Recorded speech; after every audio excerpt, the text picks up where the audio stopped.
Oui, vous levez.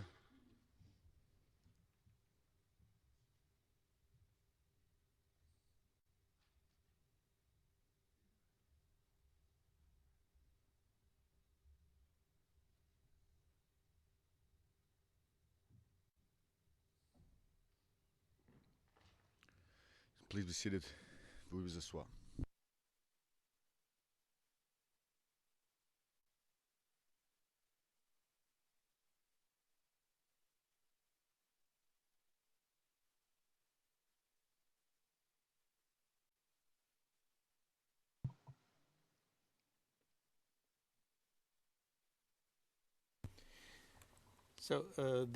Le juge président. Nous maintenons l'opposition à cette vidéo, donc nous ne la visionnons pas et nous poursuivons le procureur. Nous n'avons pas d'autres questions. Le juge président. Très bien, merci, monsieur le témoin. Monsieur le témoin. C'est moi qui vous parle, monsieur le président. Donc, le procureur a terminé son interrogatoire. Au principal, je donne la parole à la défense de monsieur Blégoudet. Qui va commencer, m'a-t-on dit? Vous avez la parole, maître Knops. Monsieur le Président, c'est mon collègue qui va commencer. J'aurai peut-être moi-même quelques questions à la fin de son interrogatoire. Le Président, merci, maître Knops. Maître Zoukou, je vous cède la parole. Et n'oubliez pas qu'il y a chevauchement des canaux si on parle en même temps. Et vous aussi, monsieur le témoin, ne vous emballez pas, n'oubliez pas qu'il y a ce problème technique de chevauchement de canaux.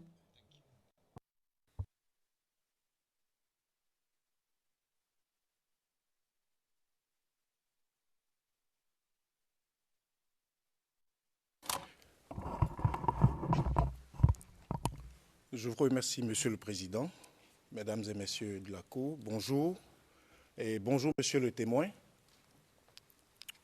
Je suis Maître Zoukou Seri, avocat au barreau de Bruxelles, et j'interviens pour la défense de Monsieur Charles Blégoudet, ici présent.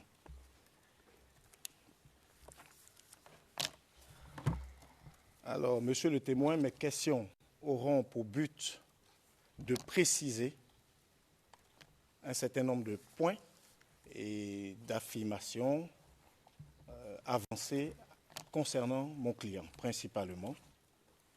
De ce fait, et en cela, je vais devoir moi-même respecter les règles qui conduisent le procès, qui veulent qu'on soit le plus concis et précis possible.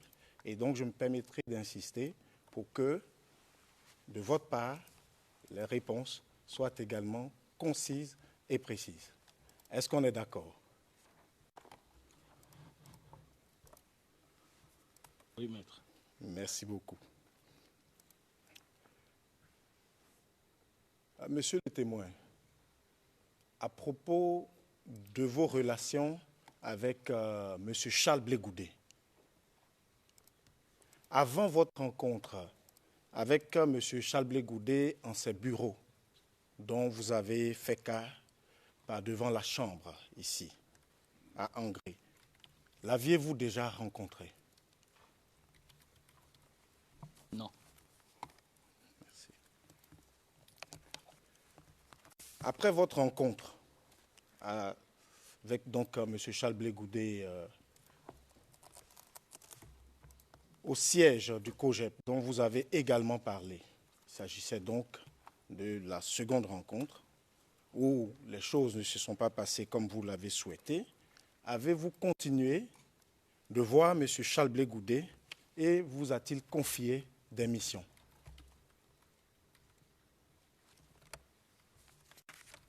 Non. Je vous remercie. Est-ce que vous avez déjà accompagné M. Charles Blégoudet chez des personnalités qu'il fréquentait? ou qu'il était censé fréquenter? Non. Est-ce que, pour être plus précis, et là on se rapproche également d'un point qui a été évoqué à l'occasion de votre interrogatoire, est-ce que vous avez déjà eu à accompagner M. Charles Blé Goudé chez le directeur général du port, l'ex-directeur général du port, M. Marcel Gossio, lors d'une visite? Non, je l'ai dit à la cour, non. Je vous remercie. Est-ce que, monsieur le témoin, vous avez déjà eu connaissance, est-ce que vous aviez connaissance des rapports que M. Charles Blé Goudé avait avec M. Gossio avant l'arrivée au pouvoir de M. Laurent Gbagbo? Non. Merci.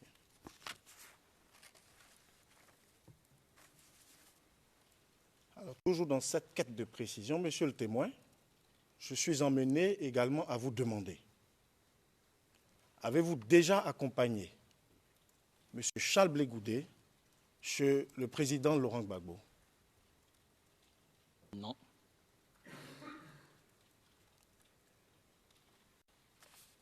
Est-ce à dire que vous n'auriez jamais été témoin d'une rencontre entre M. Charles Blé Goudé et le président Laurent Gbagbo, si j'ai bien compris? Maître, je vous ai répondu que je n'ai jamais accompagné Blé Goudé chez le président Laurent Gbagbo. D'accord, je vous remercie.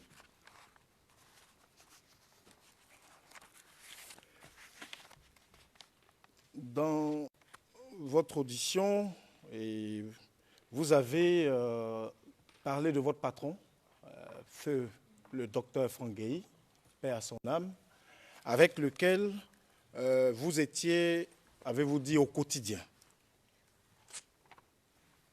Vous me confirmez que c'était ce que vous avez dit. Hein? On est bien d'accord dessus. D'accord. Alors, puis-je vous demander, est-ce que vous étiez également au quotidien avec M. Charles Blé Goudé? Je suis une seule personne, je ne peux pas être deux. J'étais toujours avec Dr Franck Guéhi, je n'étais pas avec M. Charles Blé Goudé. Puis-je donc dire que vous ne pouviez pas... Oh, pardon, Monsieur le Président.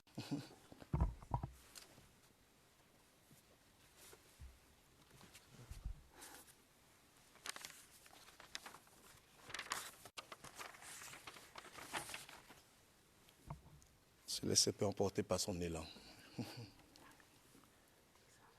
Alors, je disais donc, peut-on dire que vous n'étiez pas ou ne pouviez pas être au fait ou témoin de l'agenda de M. Charles Blé Goudé, notamment de son agenda quotidien?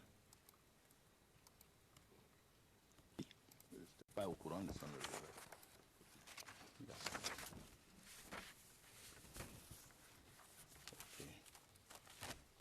D'accord, je vous remercie, monsieur le témoin. Je vais avancer dans mon contre-interrogatoire, disons, dans mon questionnement.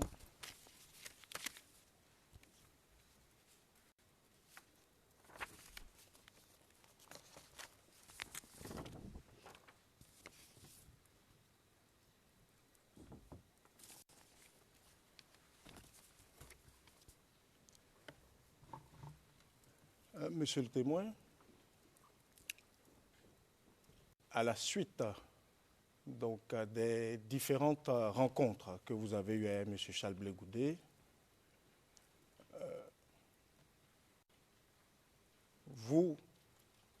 est-ce que vous avez participé d'une quelconque façon à la campagne dont il était en charge à ses côtés?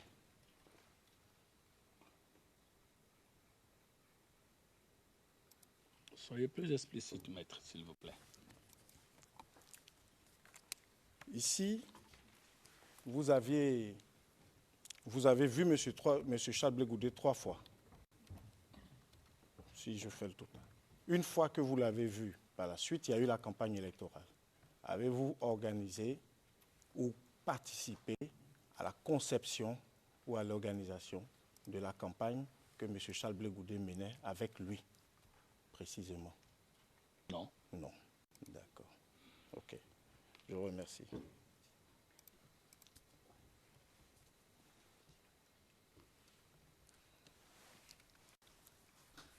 Monsieur le témoin,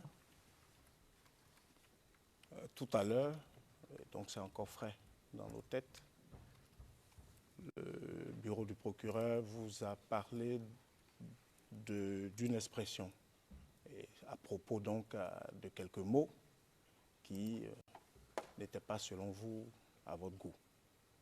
Et vous avez parlé de l'expression « à chacun son français ». D'accord? Oui. D'accord. Est-ce que vous pouvez dire à cette chambre ici présente qui a prononcé cette phrase, où et quand? Et cela de la façon la plus précise possible, s'il vous plaît.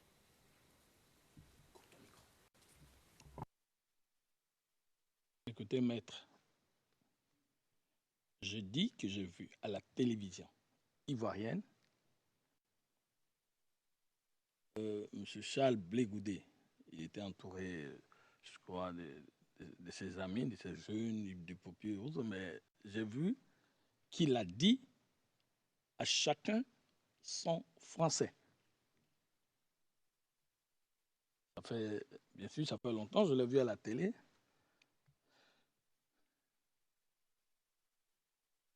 Je l'ai vu à la télévision et une seconde expression que j'ai exprimée devant la cour, c'est ce que j'ai dit tout à l'heure.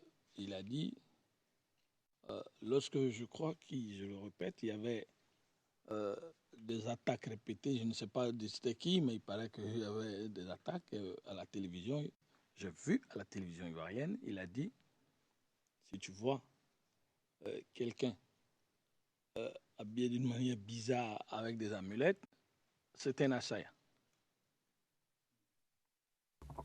Monsieur le témoin. Oui, maître. Pour l'instant, excusez-moi de vous interrompre, mais c'est très important, soyons précis. Je vous ai posé une question concernant l'assertion, l'allégation, à chacun son français. C'est donc à propos de cette allégation que je vous demande de dire par devant cette chambre qui a prononcé cette phrase, où et quand. C'est très précis et je voudrais une réponse précise également. Écoutez, maître, je ne saurais vous donner exactement ni la date, ni quand, mais je réitère ce que j'ai dit, que j'ai vu à la télévision. Je vous ai dit que cette image, je l'ai vue à la télévision ivoirienne. Et c'est humain, ça fait longtemps, mais il y avait Charles Blé Goudé, il était à la télévision entouré de ses amis, je crois, il y avait Yves Dipopieux, il y avait d'autres, mais j'ai cru, selon ce que je dis, venu de Charles Blé Goudé. C'est ce que j'ai dit.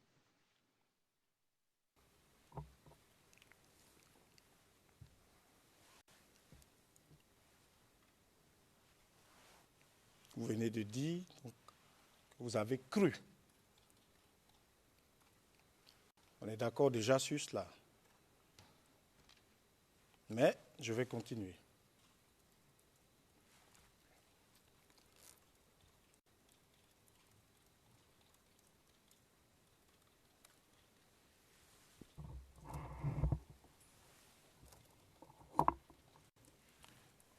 Voilà.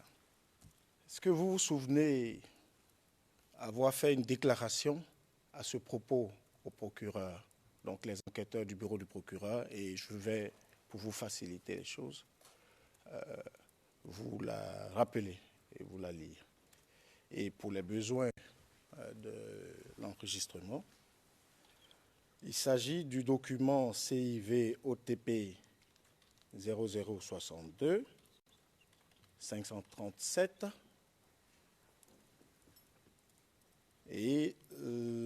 la page visée, essentiellement, c'est la page 505.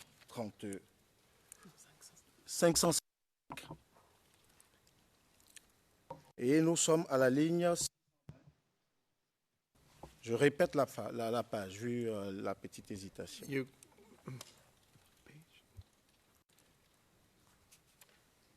Donc, c'est la page 555. 555. Et nous nous situons aux lignes 620 à 623. Et je cite. S'il vous plaît, on n'a rien ici. À l'écran? Il n'y a pas de projection Okay. à l'écran.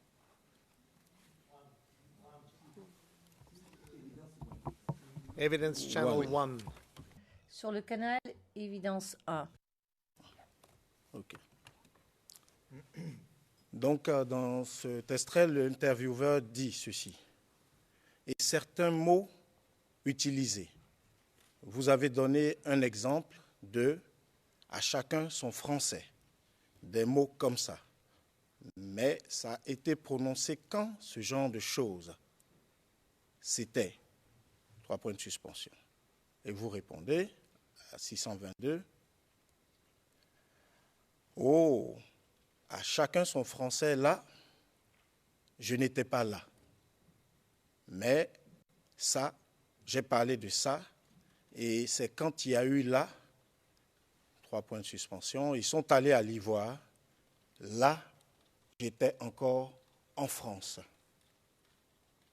Monsieur le témoin, confirmez-vous, fin de citation, monsieur le témoin, confirmez-vous cette déclaration? Oui, maître, je me souviens, je l'ai dit, et vous venez de me rafraîchir la mémoire parce que en ce moment,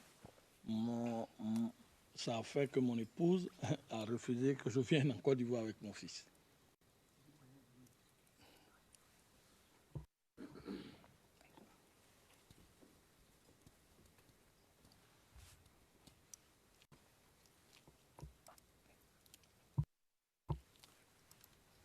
Merci, monsieur le témoin. Dans le même ordre d'idée, nous en venons à l'autre élément qui concerne l'assertion. Si vous voyez quelqu'un habillé bizarrement avec des amulettes, c'est un assaillant. Vous avez dit que cette phrase est de M. Charles Blé Goudé. Pouvez-vous nous dire de la même manière, monsieur le témoin, devant cette chambre et à nous tous, dans quelles circonstances et à quelle occasion M. Charles Blé Goudé a prononcé cette phrase ou aurait prononcé cette phrase, a prononcé cette phrase selon vous?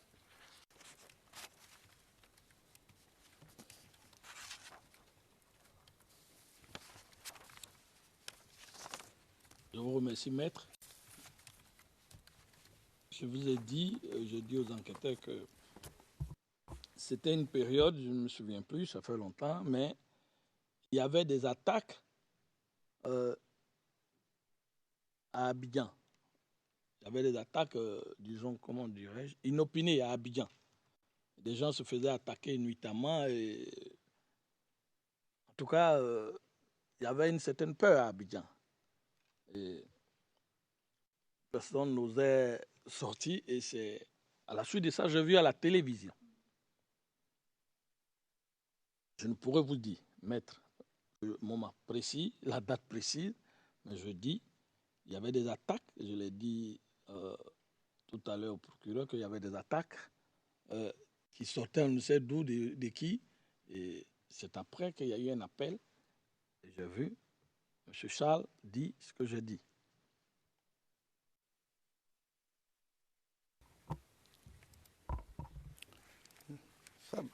D'accord, monsieur le témoin. Je prends acte de votre réponse.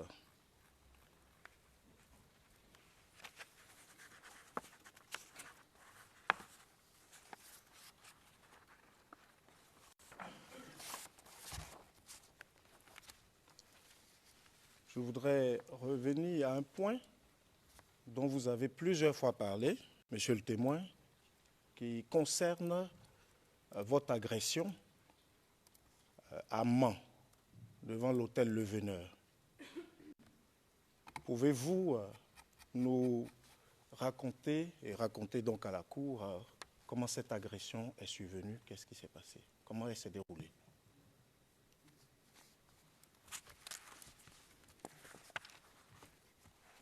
Lorsque, comme je vous l'ai dit, je suis allé rendre compte à mon patron, le docteur Franck Gueye, de ce qui était advenu. Il a appelé, comme je l'ai dit, le DDC, le directeur départemental de campagne, le ministre Bleu-Lenné. Il m'a remis, le docteur Franck Gueye, par ses soins, m'a donné une voiture, une 406, neuve, qu'il avait pris pour moi, qu'il m'a remis. Il m'a remis des moyens, quelques moyens, et il m'a dit, j'ai appelé le directeur départemental de campagne, va voir le ministre Gilbert Bleu-Lenné, et je suis allé voir le ministre Gilbert Bleu-Lenné, qui m'a remis des t-shirts avec le logo du président Laurent Gbagbo. Il m'a remis des gadgets, tout ce qui pouvait concourir à la campagne. Il m'a remis de l'argent pour prendre aussi de l'échange. Et mes jeunes et moi, nous étions 5 dans la voiture, le chauffeur, moi et 3 autres, et les autres ont pris le car. Nous sommes partis à l'ouest. Mais je suis arrivé à Mans et nous sommes entrés dans la ville de Mans et devant l'hôtel Le Veneur, qui se situe au quartier Commerce à Mans, nous voulions prendre un hôtel et il y avait un journaliste, un ami, qui m'a accosté, du nom du jeune Kindo. Et quand j'ai garé la voiture, je suis descendu. Pendant nos échanges rapides,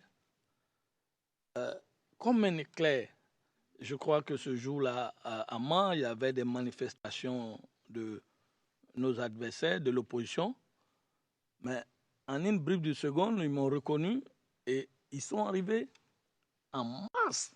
Je dis, une foule hyper excitée. Ils sont venus en groupe avec des bois, des choses dans la main. Ils ont dit, voilà, il y a qu'Évariste, l'homme de Laurent Gbagbo. Et quand ils sont arrivés, j'étais évidemment apeuré. Ils ont entouré la voiture, ils sont venus, ils venaient, vraiment, il y avait du monde. Je leur ai dit, j'étais apeuré, c'est pour moi, le chauffeur et ceux qui étaient moi, j'ai dit, ils n'ont rien à voir, puisque nous étions habillés déjà en t-shirt à la lutte de la campagne. Et là, j'ai passé des minutes terribles, très terribles. J'avais failli me faire tuer. Ils ont calciné la voiture avec tout ce qui est à l'intérieur. La voiture a été calcinée sur le champ, devant l'hôtel Le Veneur. J'ai eu ma vie sauve grâce à 3 personnes que je salue devant le monde. Le président de la jeunesse qui s'appelait Barou, mon neveu, l'actuel 5e adjoint au maire de la commune de Mans, M. Obed, et un peu le Comzone adjoint, M. Diarra, qui est arrivé, parce qu'il y a du monde qui a tiré en l'air et qui est venu. Ils m'ont estipé de cet endroit. À côté, il y avait un maquis pour aller d'abord me mettre dans le maquis. Et là-bas, la foule est venue, ils m'ont déshabillé, ils m'ont changé, j'ai enlevé tous les accoutrements ayant trait à la campagne. Ils m'ont donné 2 tenues et discrètement, ils m'ont fait sortir dans une voiture, ils m'ont emmené au poste de gendarmerie d'antan de la ville de Mans, en allant vers le quartier Lissy. décédé là. Après quelque temps, mon ami, un autre ami est venu, Saddam, qui m'a pris dans son véhicule à l'institution et qui m'a déposé dans mon village.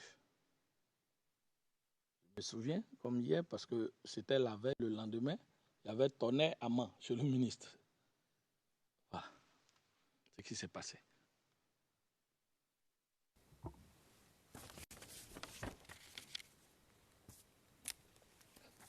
Merci, monsieur le témoin. Et à la faveur de cette agression, est-ce que vous êtes en mesure de nous dire qui étaient les agresseurs et ils étaient les partisans de quel candidat? De quel camp? Ils étaient les partisans de nos adversaires. C'était les sympathisants du RDR.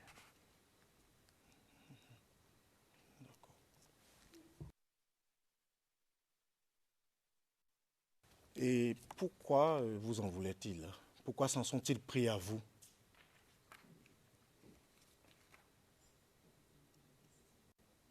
Je ne saurais vous le dire. Déjà, je vous dis que j'étais l'homme qui faisait la campagne du président Laurent Gbagbo. J'étais sur le terrain et nous étions habillés avec l'effigie du président Laurent Gbagbo. Et ce jour-là, il y avait eu des événements où, je crois, le tribunal de Mans avait été brûlé. Ils étaient là-bas pour les soins de... se plaignaient de l'audience ou je ne sais pas. Mais nous sommes tombés à pic à un moment de tension. Mais nous étions habillés à l'effigie du président Laurent Gbagbo. Et vous savez que je dis pendant ce procès à la Cour que la JDM, la Coma JMG, tout ceci me permettait, et avec mon patron Franck Guéhi, d'être régulièrement sur le terrain et de parler des actions du président Laurent Gbagbo. Donc j'étais connu.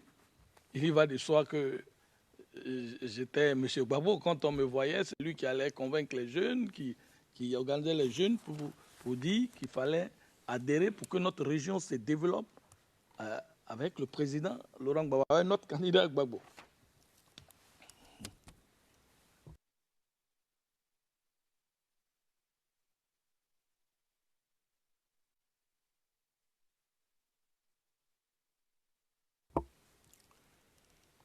Merci, monsieur le témoin. Parlons justement de cette présence. Lorsque vous avez rejoint le DDC, vous avez fait cas de ce que votre champ d'action se situait effectivement dans la région de Mans, mais plus précisément à Logoualé, au niveau départemental. Sommes-nous bien d'accord? Oui. D'accord. Ça va, c'est cette précision. Merci beaucoup.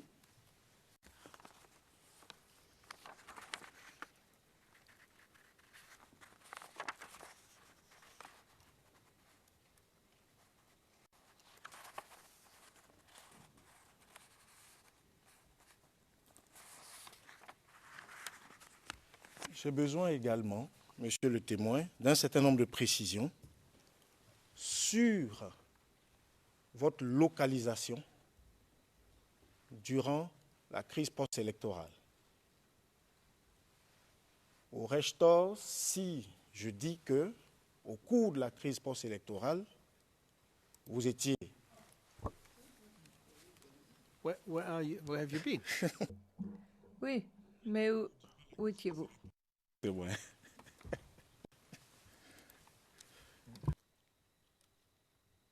Merci, maître. Je lui ai dit que une fois la campagne finie, je suis revenu à Abidjan et j'étais chez moi, là où j'ai suivi les résultats.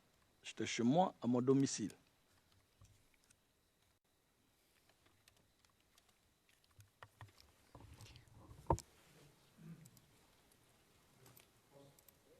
The post-election crisis. Donc, la crise post-électorale a duré jusqu'à avril, à tout le moins. Et donc, la question porte sur août 2010 à avril 2011, plus ou moins. Enfin, Ça, c'est un aperçu général. C'est pas au jour près, certes. Ce n'est pas août, messieurs. La crise post-électorale est postérieure à la proclamation des résultats. Et donc, voilà. Oui, Yes, pardon. I know, but then I... Juge président, oui. Mais j'ai étendu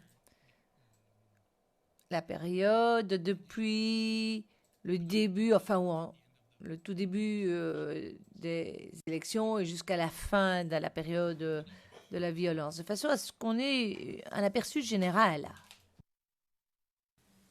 Je vous remercie, Monsieur le Président, mais le propos ici est véritablement circonscrit à la crise post-électorale, puisque le témoin lui-même, dans sa déposition, dit que les choses ont commencé à se gâter quand les partis se sont proclamés chacune les autres. Et il est nécessaire de savoir où il était avant de quitter la Côte d'Ivoire, comme il a dit, le 22 avril. Et il a dit que c'est Yopougon, moi ça me satisfait et je vais pouvoir avancer sur d'autres précisions, si vous permettez.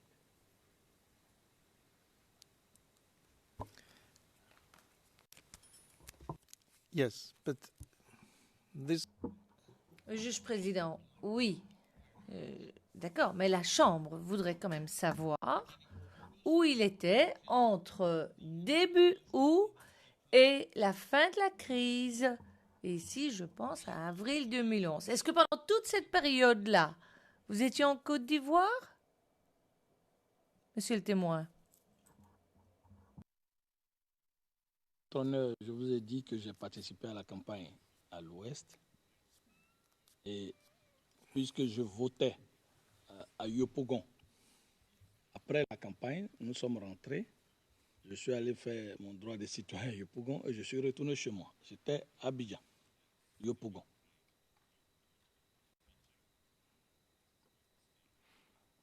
So you were in Abidjan? Le juge président. Donc, vous étiez à Abidjan pendant la campagne. Puis à l'ouest, et puis alors à l'ouest pendant la campagne, puis vous êtes venu à Abidjan pour voter. Vous êtes resté pendant toute la période de la crise à Abidjan. Sorte d'Abidjan, j'étais à Abidjan chez moi à Yopougon. Après la campagne, je suis venu voter à Yopougon, puisque mon bureau de vote se trouvait à Yopougon, à l'Institut des aveugles. J'ai voté et je suis retourné à la maison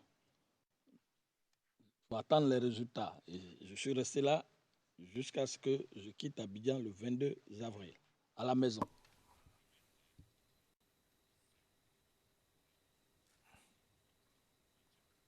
Okay. When you say home, you... Donc, quand vous voulez dire à la maison, c'est à Abidjan. Yopougon, Abidjan, c'est bien ça. Maître Zoukou, poursuivez. Je vous remercie, Monsieur le Président.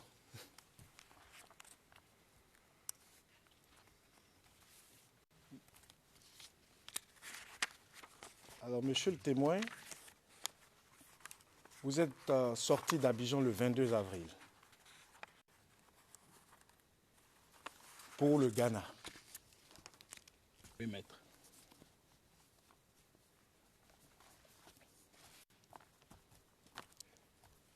Et au Ghana, est-il exact de dire que vous avez eu des contacts avec les nouvelles autorités qui s'étaient installées en Côte d'Ivoire après la crise post-électorale?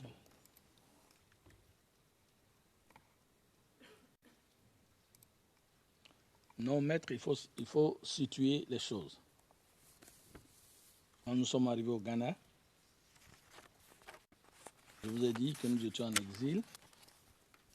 Moi et un certain nombre de jeunes, dont Zambi Balo et Jimmy Willy, avions décidé, vu les conditions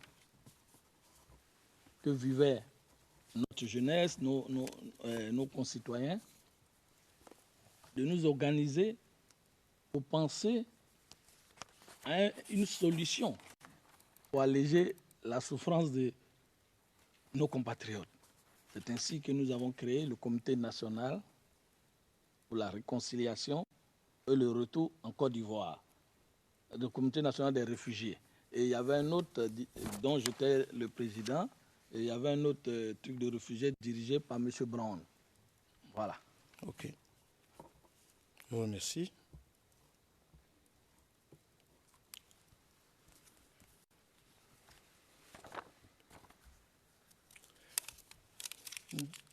Dans votre déclaration, devant le bureau des enquêteurs, il s'agit du document CIV OTP 0062 0632, page 643 à 644. Les points visés particulièrement étant les lignes 411, 419.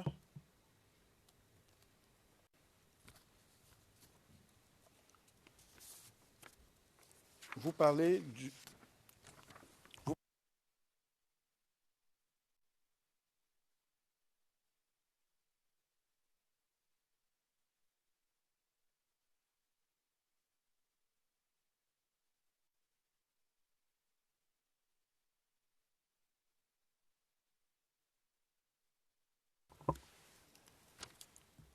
Je m'arrêterai à la ligne 415, mais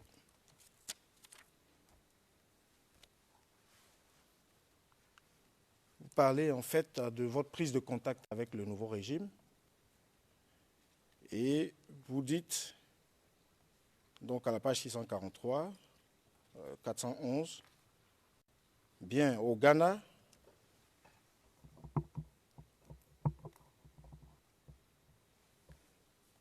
déjà, c'était des clans. C'est les mêmes clans qui se sont retrouvés là-bas. Et moi, déjà, quand j'ai vite entrepris, avant même que le président fasse la prestation, mais quand il a fait sa prestation, le président Alassane a dit, je tends la main au LMP, que j'avais déjà entrepris mes activités. Bien, j'étais le premier à parler sur TCI au Ghana. En fait, ici, c'est bien une déclaration de vous. Hein. D'accord. Okay.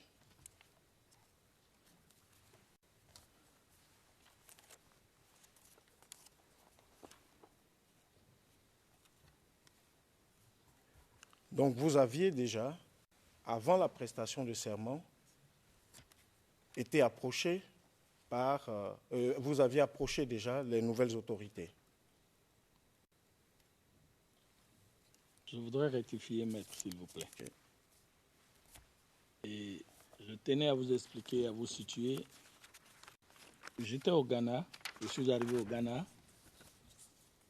Le 22 août, j'ai dormi à Kaneshi. De là, je voulais juste que vous me confirmiez cette déclaration et je vais poursuivre. C'était ça, ça.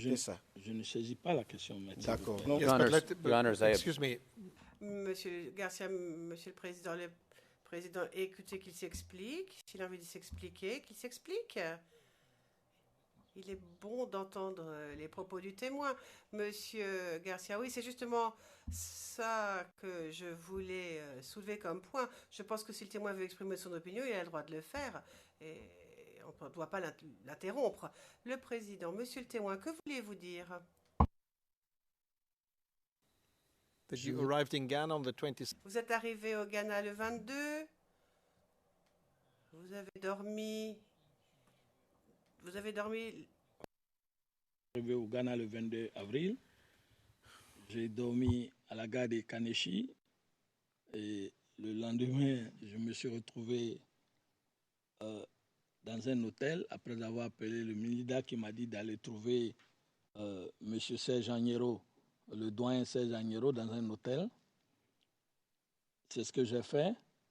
L'hôtel se trouvait à Ghana, Central Mosque, c'est ce qu'ils appellent Central Mosque, en face de la mosquée à Kaneshi. Je suis resté un moment, le doyen n'a pas, le ministre avait dit qu'il paierait, il n'a pas payé. Bon, ben, après que j'ai vu que le ministre m'avait fait venir l'argent, c'était cher l'hôtel. Et dans ma sortie, j'ai croisé un ami, nous étions allés, je ne me souviens plus, dans un endroit où les jeunes Ivoiriens se retrouvaient, et j'ai croisé un ami qui s'appelle Aboké Joël, qui était un de mes amis, et qui lui m'a dit, écoute, l'hôtel est très cher, je t'invite chez moi. Je vous explique comment j'ai pas eu sur TCI. Non, ma question ne portait pas sur TCI. C'est très. J'ai juste besoin. Yes, voilà. but this does not C'est trop answer- long. Ce n'est pas. Non, non, de toute façon, il n'y a pas besoin, dit le président. Le président, bien sûr. Je comprends bien que ce n'est pas la réponse à la question. Pas encore. Mais laissons le témoin s'exprimer. La question, si je me souviens bien, était la suivante. Avez-vous été contacté par les nouvelles autorités avant la prestation de serment de M. Ouattara? Non.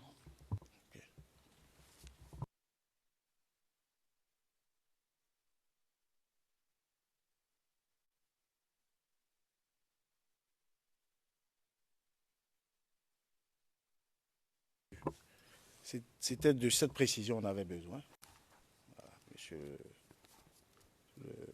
le témoin. Et donc, je vais pouvoir avancer pour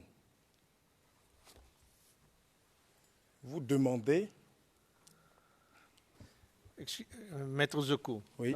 I was advised Président Maître Zoukou, les interprètes viennent de me signaler que parfois vous coupez la parole à la personne qui parle, et cette fois-ci c'était le témoin.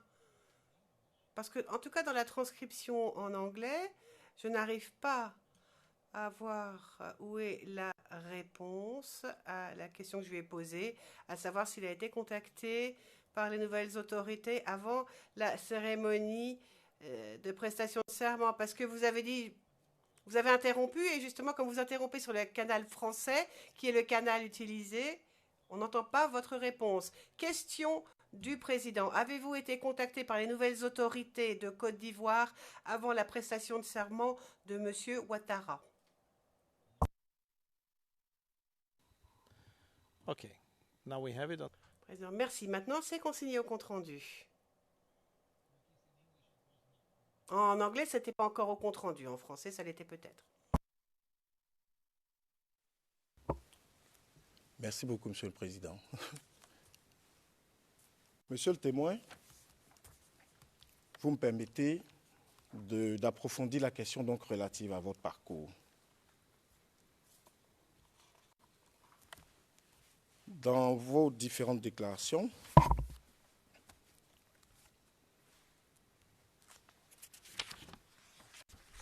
votre premier engagement politique, vous avez lié celui-ci à l'arrivée au pouvoir du général Guéhi.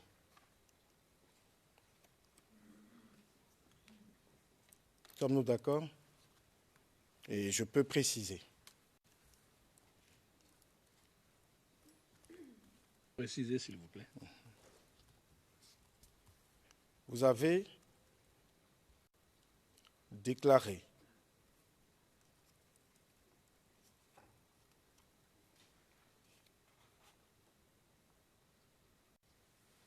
vous vous êtes engagé, voilà, lorsque le général Guéhi est arrivé au pouvoir. Vous êtes-vous engagé avec lui?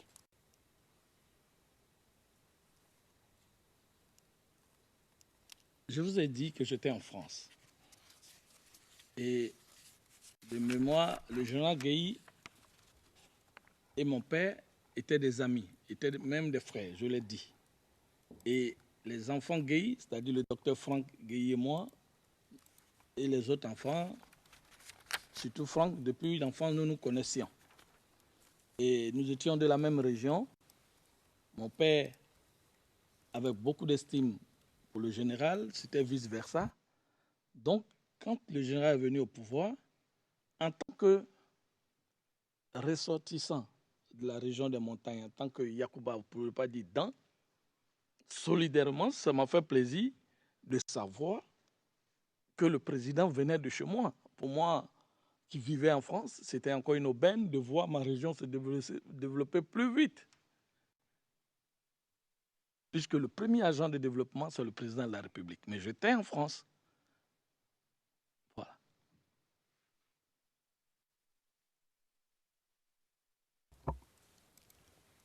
Je vous remercie, mais j'ai besoin d'une réponse plus précise. Certes, vous êtes donc engagé auprès du général Guéhi pour les raisons que vous venez de donner. Your Honor, I'm going to object to that question. Monsieur Garcia, je vais soulever une objection. C'est quand même de l'ergotage. Le président, écoutez, vous vous levez, mais vous attendez que je donne la parole quand même. Sinon, on ne sait plus où on en est. So I have no idea what's going on. Je n'ai aucune idée de ce qui se passe. En plus, le compte-rendu est... Bon, enfin, allez-y, Monsieur Garcia, Monsieur Garcia. C'est la deuxième fois que la question est posée.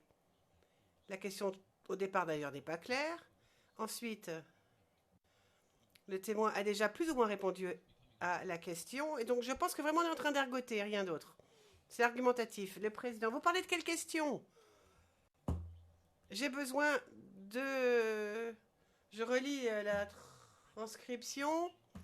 En français, dit Monsieur Garcia, c'est engagé. Le mot engagé. Engagé qui est un mot extrêmement vague. Donc, la question a déjà été posée au témoin, mais la question devrait être beaucoup plus précise si la défense souhaite arriver à quelque part. C'est tout ce que j'ai à dire. Le président, alors reformulez la question, s'il vous plaît. Maître Zoukou. Je vous remercie, Monsieur le Président. La question était très précise. J'ai demandé au témoin, je peux laisser le mot engagé, a-t-il milité pour la cause du général Guéhi? Il a répondu que oui.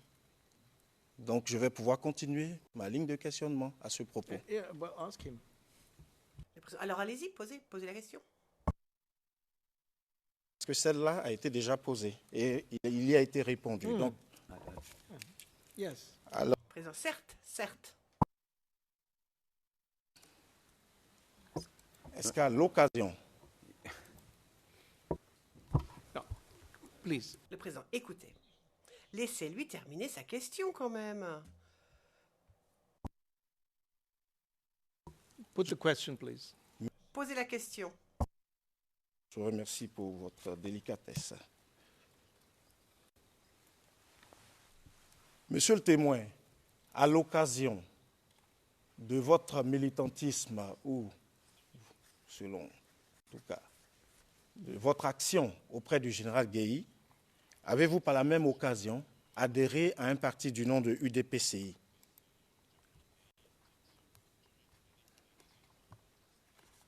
Je voudrais préciser les choses, maître, s'il vous plaît. Je n'ai jamais milité dans aucun parti à part le RDR. Quand on milite dans un parti, nous avons les archives, vous avez pris une carte, vous faites partie d'un bureau.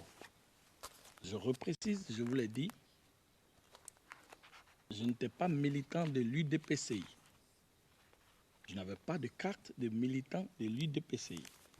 J'ai adhéré à la cause du général Robert Guéhi, je l'ai dit, parce que c'était, l'ami à mon père. Les enfants Guéhi et moi, je parle de mon patron, le général Franck Guéhi, depuis l'enfance, depuis nous nous connaissions, bien avant que le président ne devienne président, depuis les sapeurs-pompiers, le 220, si vous voulez. Et pour moi, j'étais ravi que ce soit, je le répète, un ressortissant de mon dialecte, de ma région, en plus ami de mon père, qui soit devenu président. Pour moi, ça allait être une occasion unique de développer notre région.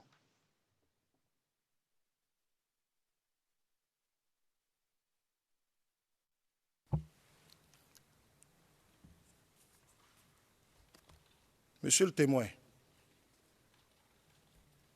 à la faveur de votre audition devant les enquêteurs du bureau du procureur, je vais donner la référence. À la faveur donc de cette audition, je vais mieux vous situer. Les enquêteurs vous ont présenté un certain nombre de vidéos que vous aviez faites. Je vais vous donner les références.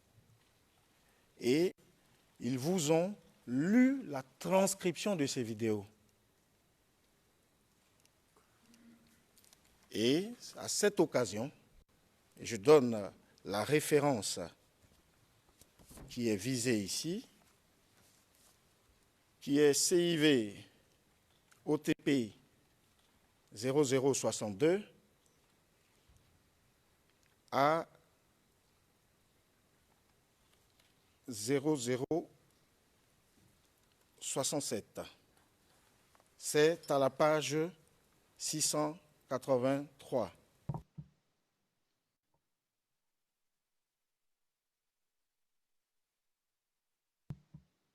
La page est là, c'est ça.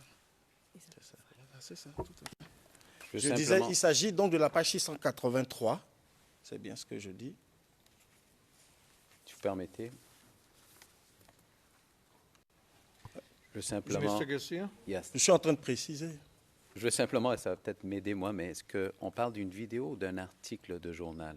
C'est la précision. Alors, il s'agit, dans le questionnement, et je vais vous donner vraiment les éléments pour que vous vous y retrouviez, il s'agit de la lecture, de la transcription faite par les enquêteurs d'un certain nombre de vidéos du témoin. Et notamment, il en est fait cas à CIV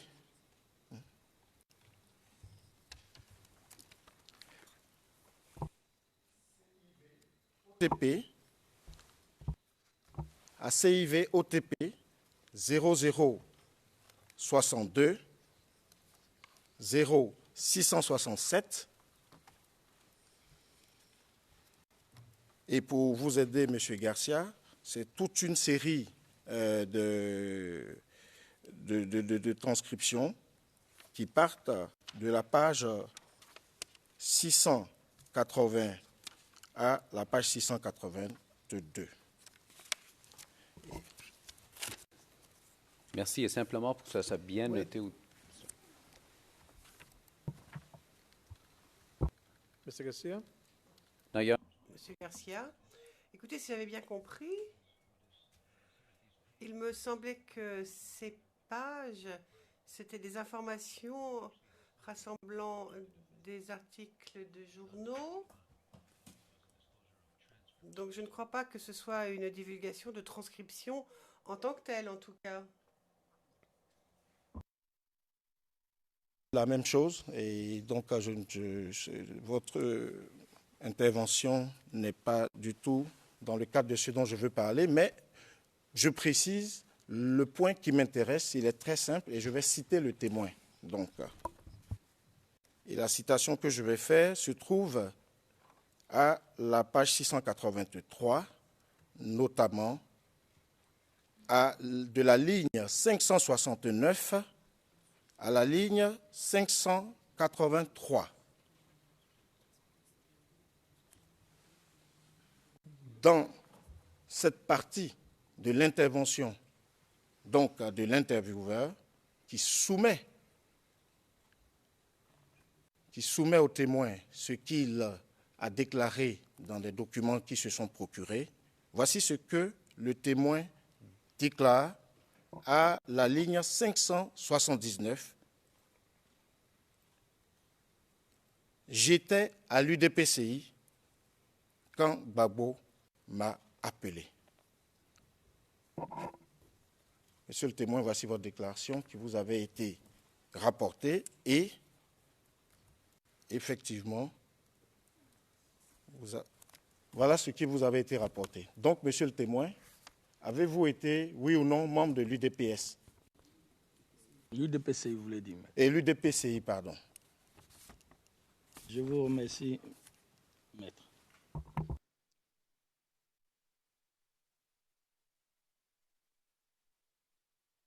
Je peux? Oui. Oui. Je vous reprécise, vous l'avez dit, c'est une transcription, mais je dis, je n'ai jamais été militant de l'UDPCI. Je n'ai aucune carte de l'UDPCI.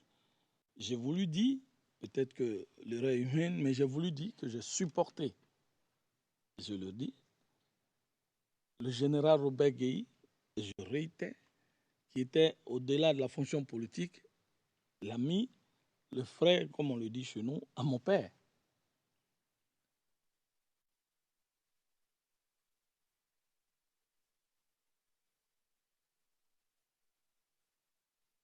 Votre micro, s'il vous plaît, monsieur. Oui, merci, monsieur le témoin.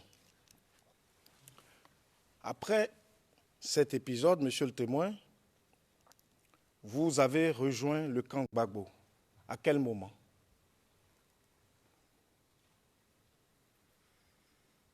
Merci. Et, s'il vous plaît, monsieur le témoin, comme je l'ai dit tout à l'heure, mes questions sont très précises et concises. C'est une exigence pour la bonne compréhension, donc je vous invite véritablement à répondre le plus précisément possible aux questions. Voilà, je tenais vraiment à vous rappeler cela.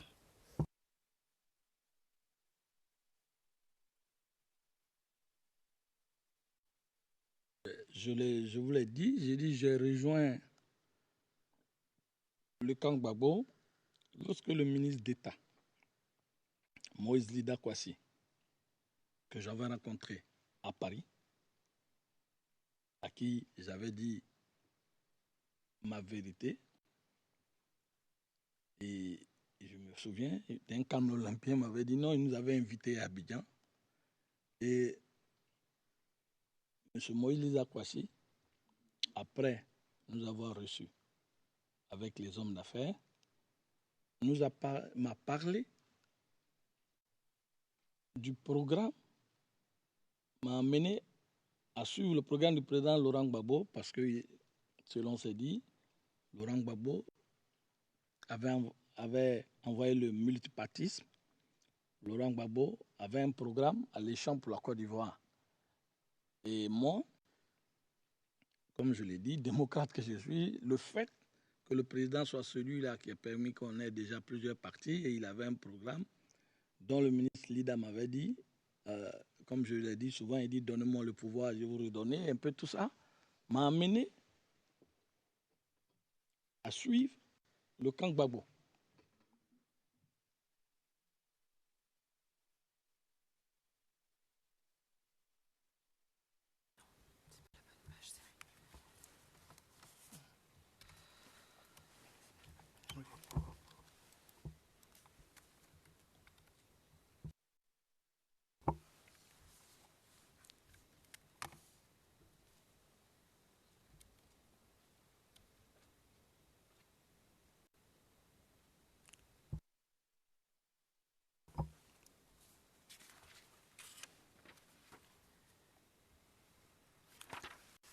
Alors, ce que je voulais juste savoir, lorsque vous rejoignez donc le camp Gbagbo, et notamment par le biais du ministre Lida, comptiez-vous quelques avantages, notamment matériels?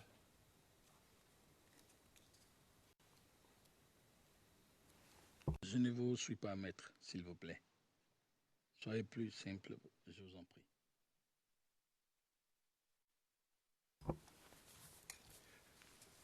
Lorsque vous rejoignez le ministre Lida, dans les circonstances que vous venez d'expliquer, monsieur le témoin, est-ce que vous vous attendiez à tirer profit de cette situation? Un avantage? Maître, l'avantage pour moi, c'était que mon pays accède au multipartisme et que la démocratie soit une réalité vivante en Côte d'Ivoire. Nous étions dans un parti unique. Grâce aux actions du président Laurent Gbagbo, selon ce que le ministre m'a dit, la Côte d'Ivoire avait accédé au multipartisme. Et pour quelqu'un qui a vécu en France et qui vit en France d'une manière basique, qui connaît la démocratie européenne, là où tout le monde a l'occasion de s'exprimer, Laurent Gbagbo déjà le ministre d'État, Lida Kwasi, que je dis, m'avait déjà convaincu, puisque je vous rappelle qu'antérieurement, je l'avais eu à Paris où je lui avais dit de visu ce que je pensais. Et j'escomptais, puisque aussi j'étais venu avec des hommes d'affaires, je dis, des partenaires, pour moi, quoi de plus normal? Je parlais à un ministre d'État qui n'était non moins d'une petite personne, qui était quand même un décideur pour nous ouvrir dans le cadre de nos affaires. Voilà. Pas plus.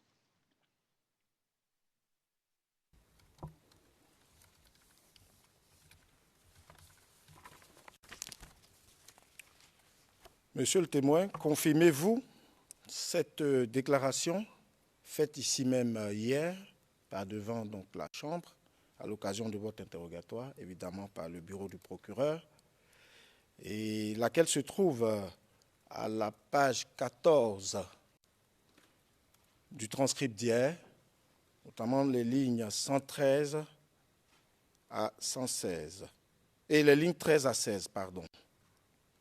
Et je vous cite.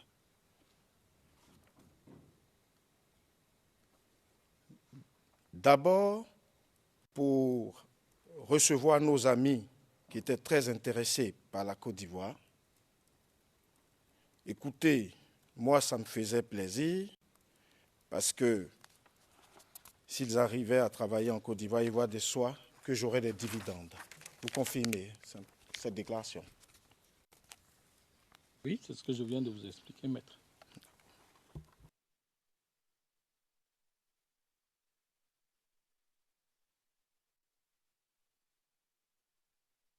Monsieur le témoin, vous rejoignez donc le camp Gbagbo. Le président Laurent Gbagbo, si on doit le ranger dans une obédience, parce qu'il en a une, je suppose, pour vous, de quelle tendance est-il, si par exemple on doit le classer entre les socialistes et les libéraux? De quelle idéologie?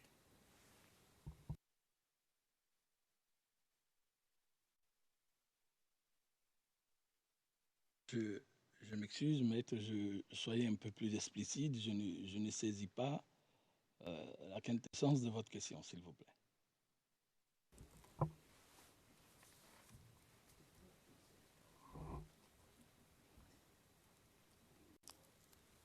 Monsieur le témoin, je vais être précis. Vous vous êtes engagé derrière le président Gbagbo.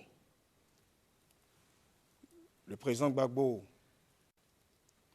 a une mouvance politique autour de lui, notamment un parti politique. Généralement, les partis sont classés selon une idéologie. On parle des fois de gauche, de droite, socialistes, libéraux. Saviez-vous quelle était l'idéologie entre ces tendances que je viens de vous donner, du FPI et du président Laurent Gbagbo?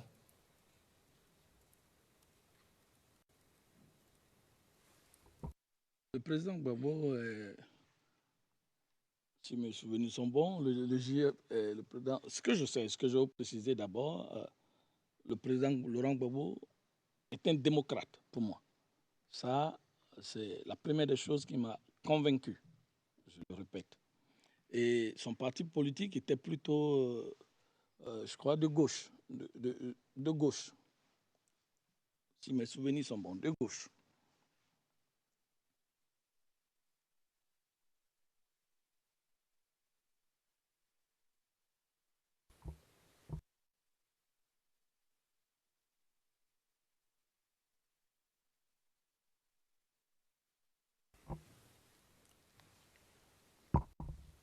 Merci, monsieur le témoin. Après votre engagement au niveau et auprès du camp Gbagbo, vous rejoignez le camp Ouattara. Pouvez-vous me dire quand avez-vous rejoint le camp Ouattara, avec lequel, selon ce qu'on a compris, vous travaillez aujourd'hui?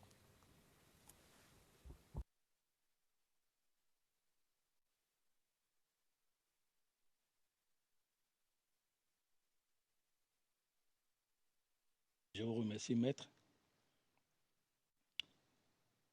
Je vous ai expliqué que, avec votre permission, je suis sorti le 22 avril.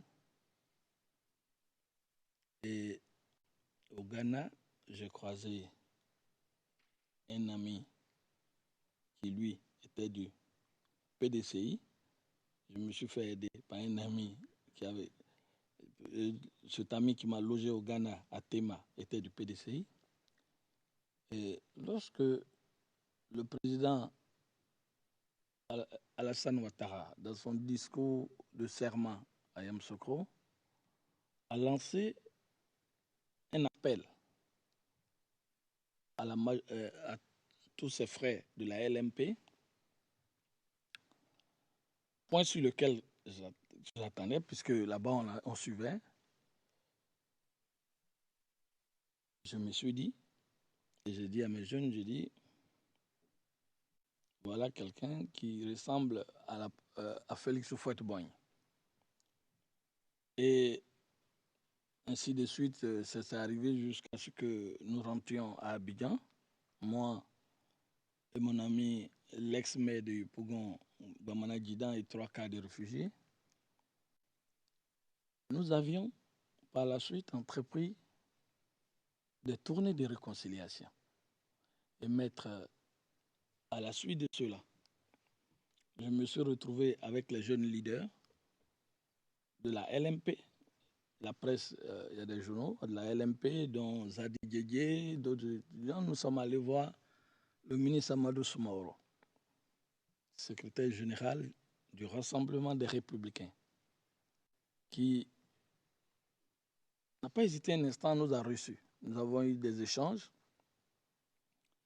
Et lorsque nous avons eu ces échanges, il nous a félicité pour notre courage politique. Nous lui avons dit pourquoi nous étions venus et que pour nous, il fallait que aujourd'hui les babouistes et la LMP puissent avancer et que chacun nous exprimons réellement la démocratie en Côte d'Ivoire. J'étais le chef de délégation, ça s'est passé au siège du Rassemblement des Républicains. Après cela, maître, nous avons eu une autre rencontre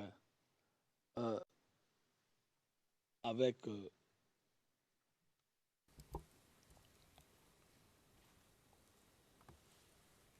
Ce n'est pas pour vous interrompre. Je vous en prie. Mais il est nécessaire de répondre avec le plus de précision possible. Et ma question, c'était d'abord quand? Quand avez-vous rejoint le camp Ouattara avec lequel vous travaillez aujourd'hui? C'est ça la question. Quand je suis rentré en Côte d'Ivoire, et à mon retour. Est-ce que vous pouvez préciser la période? Exactement pas, mais ça a mis un moment parce que quand je suis revenu, maître, j'ai organisé la première tournée avec l'honorable Soro Alphonse à l'ouest. Ça, c'était dès que nous sommes arrivés, je crois, dans cette période-là. Yep. But that must be a month.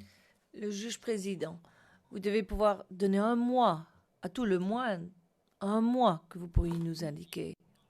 Une année et un mois du Ghana.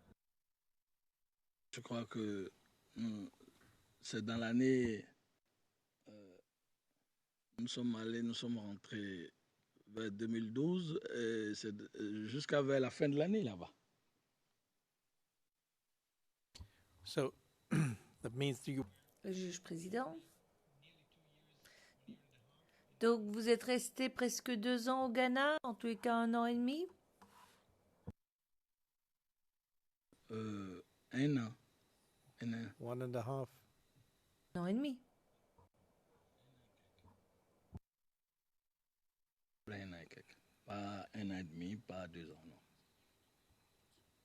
Nous sommes, c'était en 2011 et nous étions déjà en 2012 en Côte d'Ivoire. Nous étions les premiers, moi et l'ex-maire. Le juge président. Oui, mais vous avez dit que vous aviez quitté la Côte d'Ivoire le 22 avril et puis que vous y étiez revenu vers la fin 2012.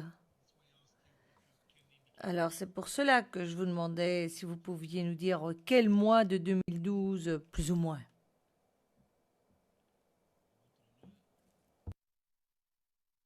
Nous sommes entrés le 22 avril, ça, je l'ai dans la tête, vu comment je suis sorti. Mais nous sommes entrés, nous avons fait presque 1 an au Ghana. Moi, personnellement, je parle de moi, puisque je suis rentré le 22 avril, et je crois qu'au mois de... exactement, mais ça faisait au moins 1 an, j'ai fait au moins 1 an avant de rentrer, votre honneur. Exactement, le jour, date, je ne peux pas vous dire, mais nous sommes rentrés les premiers avec le maire. 1 an, 1 an. Je fais 1 an au Ghana. Presque 1 an. Presque 1 an. OK. Merci, Monsieur le Président. Monsieur le témoin,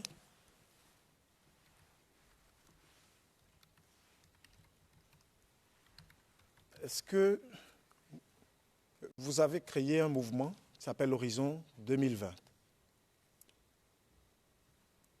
Oui, maître.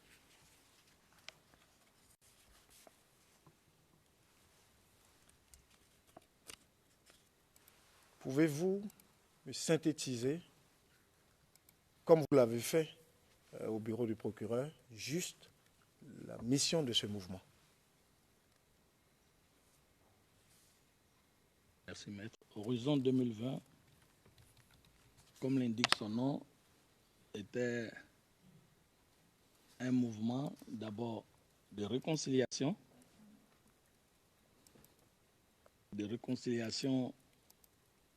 des jeunes de la Côte d'Ivoire et était ensuite un mouvement qui se projetait, quand je dis Horizon 2020, parce que je l'ai dit, le président Alassane Ouattara avait dit qu'il ferait de la Côte d'Ivoire un pays émergent à l'horizon 2020.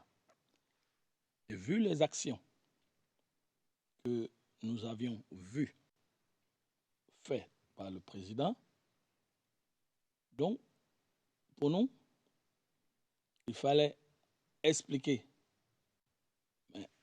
d'abord réconcilier et expliquer à la Côte d'Ivoire que pour que nous soyons émergents en 2020, il y a nécessité que nous puissions nous entendre et il y a nécessité qu'il y ait la paix parce que la paix est le préalable à tout développement.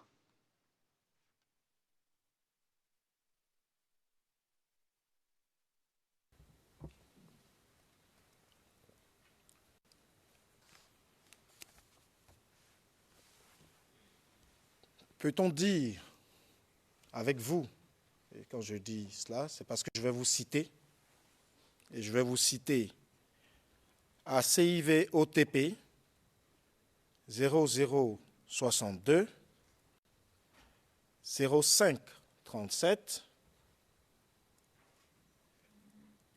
et spécifiquement les pages 570 et 571,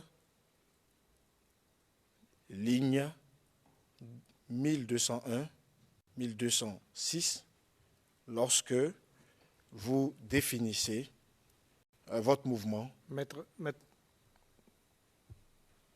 Zoukou, are you... Le juge président. Maître Zoukou, est-ce que vous êtes en train de faire un rappel ou vous êtes dans la confrontation ou vous êtes simplement en train de citer un extrait de la déposition, d'une déclaration? Monsieur le Président, je vais effectivement demander aux témoins,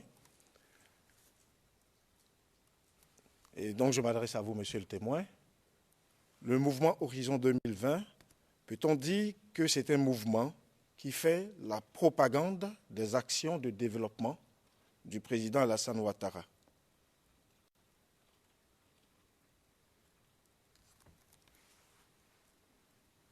Maître, je vous l'ai dit, Horizon 2020 a deux buts. Un, la réconciliation. Deux, se projeter dans le futur en parlant effectivement des actions de développement du président Alassane Ouattara.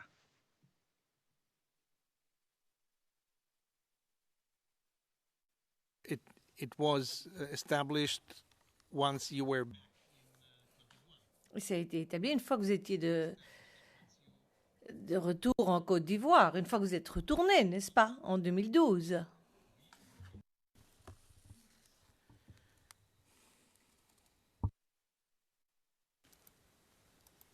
Merci, Monsieur le Président. Je pose la question parce que dans sa déclaration, le témoin est plus précis.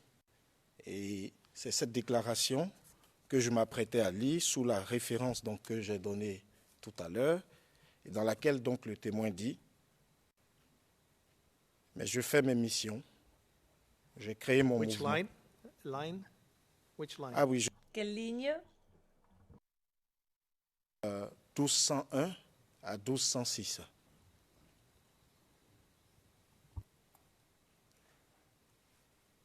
Mais je fais mes missions.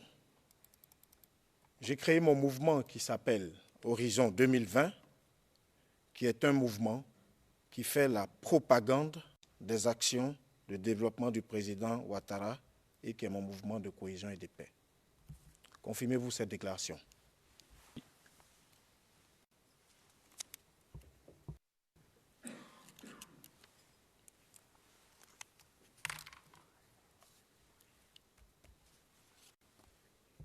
Well, it's what he said before.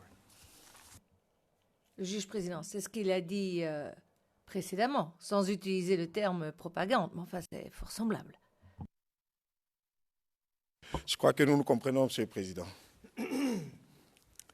Votre mouvement, Monsieur le témoin, Horizon 2020 et toutes vos actions au sein du RDR, sont-elles financées et par qui? Je vous remercie. La première mission, je me souviens, qui a consisté avant la visite du président de la République, son Excellence Alassane Ouattara à l'ouest, avec l'honorable Soro, Alphonse, à l'ouest, a été financé, selon ce que l'honorable Soro m'a dit. Il a reçu les moyens du ministre Ahmed Bakayoko, qui nous a permis d'aller d'Abidjan jusque dans le fin fond de l'Ouest pour annoncer que le président serait en visite officielle à l'Ouest.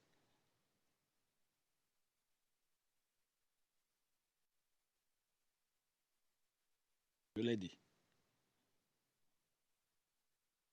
Et les autres missions, comme je l'ai dit, quand j'avais des meetings dans des zones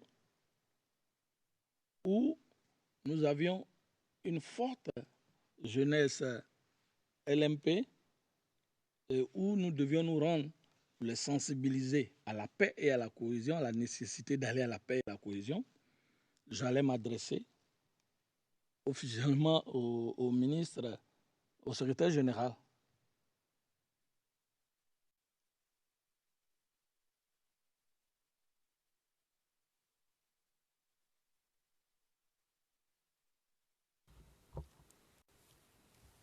Je vous remercie, Monsieur le témoin. Pour en finir sur ce point, je voudrais faire appel à votre mémoire, mais je vous citerai le cas échéant, à propos d'un personnage du nom de Zasso en global, et à propos duquel vous avez fait une déclaration aux enquêteurs. Est-ce que vous vous en souvenez? Oui. D'accord. Je voudrais vous lire. Excuse me, Juge président, la cabine des interprètes anglaises demande d'épeler le nom, je vous prie.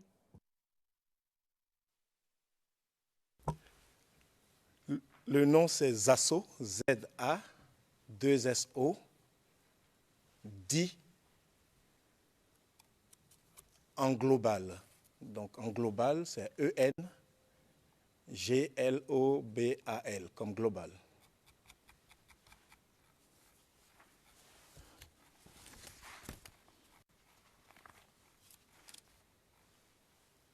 À propos donc, monsieur le témoin, de ce personnage dont les enquêteurs vous ont parlé, voici ce que vous déclarez.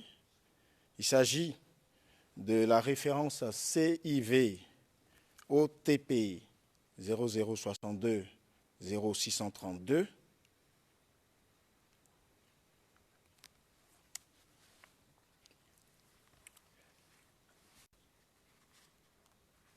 Alors, nous sommes à la page 650, aux lignes 655 à 657. Et je cite. Il était d'abord avec le RDR et il a viré. Blé a réussi à le corrompre pour changer, le convaincre et il a viré. Est-ce vous qui avez tenu ces propos, monsieur le témoin?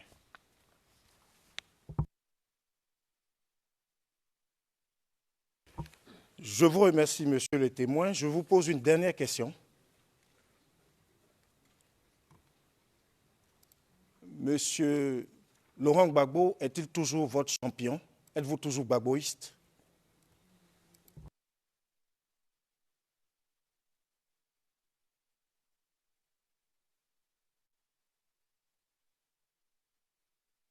Merci, maître. Aujourd'hui, tout en ayant beaucoup de respect pour le président Laurent Gbagbo, mais je milite dans un parti.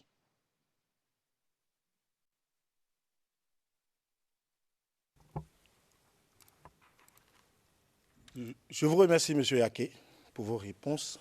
Mesdames, messieurs de la Cour, j'en ai terminé et je vous remercie pour votre patience. thank you very much, Mr. Knopes. Juge président, merci beaucoup. Maître Knopes, n'oublions pas de garder un œil sur l'horloge. Je vais juste vous demander, Maître Knopes, si vous avez terminé toutes les questions de la défense à l'encontre de M. Blégoudet ou bien vous faut-il encore du temps? Maître Knopes, il nous faudrait encore 15 à 20 minutes après la pause du déjeuner. Le juge président, très bien, merci beaucoup. Et alors ensuite, nous céderons la parole à Maître Altit afin que celui-ci puisse s'interroger au nom de M. Gbagbo dès que nous aurons terminé. Donc, nous allons nous interrompre, nous allons déjeuner et nous reprenons à 14h30 précise. Je lève l'audience.